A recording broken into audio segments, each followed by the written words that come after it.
Good morning, everyone. Today I'm going to talk a little bit about how to make your meetings suck less. You can also apply these tips to different workshops and group presentations you're giving. And this is basically a mini crash course I took from Friends in Business School. So if you didn't get an MBA in making your meetings suck less, you're about to get one. So first tip, and most important, bring the right vibe. And this is the one I think gets screwed up more than anything. Meetings start after someone just was in another shitty meeting or there's something stressful that just took place, and you can feel that really bad vibe when you get in the room.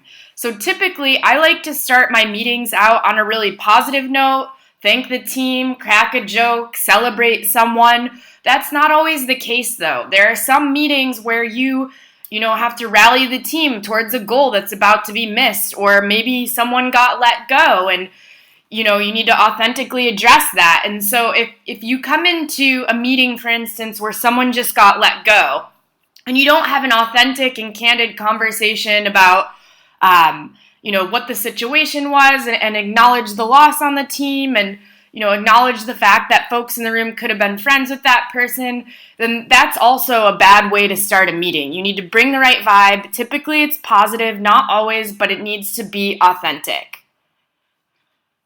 Most important tip. Second one, set intentions. So when I start a meeting, I like to say the purpose of this meeting is to do X, or what we're going to try and accomplish together today is Y. And the way this is going to work is Z. Sometimes you might even want to reference what you're not going to cover in that meeting if it's a big topic and you can't bite off more than you can chew. But the important thing is to set an intention, share the purpose of the meeting, and make sure everyone's on the same page. Third tip, send a sneak peek before the meeting even takes place. This could be an agenda, it could be a deck or documents you're going to review, especially if you're going to discuss something as a group and try and get feedback. Share it beforehand and outline the types of feedback you're looking for. For instance, I once had a designer work on a brand overhaul project, and he kind of revealed all of these beautiful images right in front of us during the meeting. But the reality is you can't react to something that robust, something that creative on the spot. You really need to look at it all and, think carefully about the feedback you want to provide. So that's an example of something you might want to send ahead of time. Set timers. So this is another one that people learn the hard way. Meetings either go too long or perhaps they're too short. But the main thing you can do there is really focus people toward time allotment. So we're going to spend 15 minutes in the beginning talking about this, then we're going to vote, and we're going to leave 10 minutes at the end for questions, whatever that might be. It's really, really key to give everyone a sense of how the time's going to be used. Get many voices in the room. No meeting sucks more than the one where one person talks the entire time, or it really turns into a conversation between two people. No one should be in the room if they're not contributing. So, at a minimum, ask everyone to introduce themselves and say why they showed up, if it's a workshop or a presentation. At the end of the meeting, leave time to ask people to share one thing they learned or how they're feeling, or to ask questions. If you have a group of new folks, have everyone repeat each other's name. That's a really powerful way to build a bond in the room. But the main thing you can do if it's just a typical meeting with your team is to call on people, especially people who have a lot of ideas and things to share but don't often willingly contribute. So call on them. Ask them for their opinion, ask them for their contribution, and think carefully about how you can get everyone in the room to show up. Number 6. Follow through after the meeting. Send a summary of the next steps, assign due dates and owners. Follow through. It's simple, it gets missed a lot, and then often these meetings are had and then, nothing really happens fast afterward. So number 7, use a parking lot for items that are meant to be discussed at another time.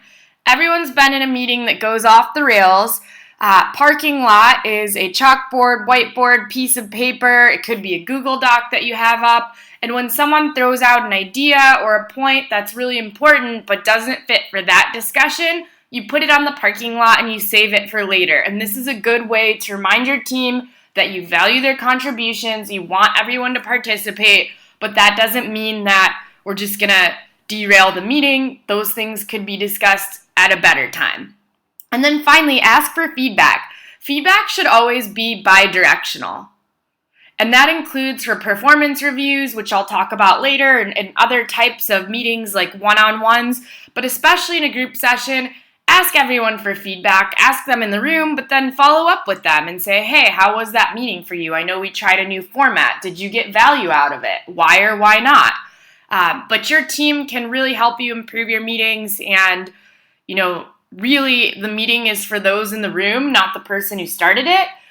So it's really important to ask for that bi-directional feedback and to give people feedback as well on their participation.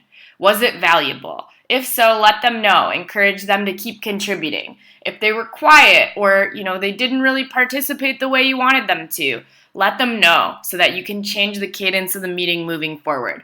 The reality is, in business, we spend a lot of our time in meetings. Our time is precious, and running them better, making them more engaging and valuable is one of the best ways to, really give a boost to everyone's day and respect the time that they're giving. So that's that. Please ask me if you have any questions, and as always, I'd love to hear your tips.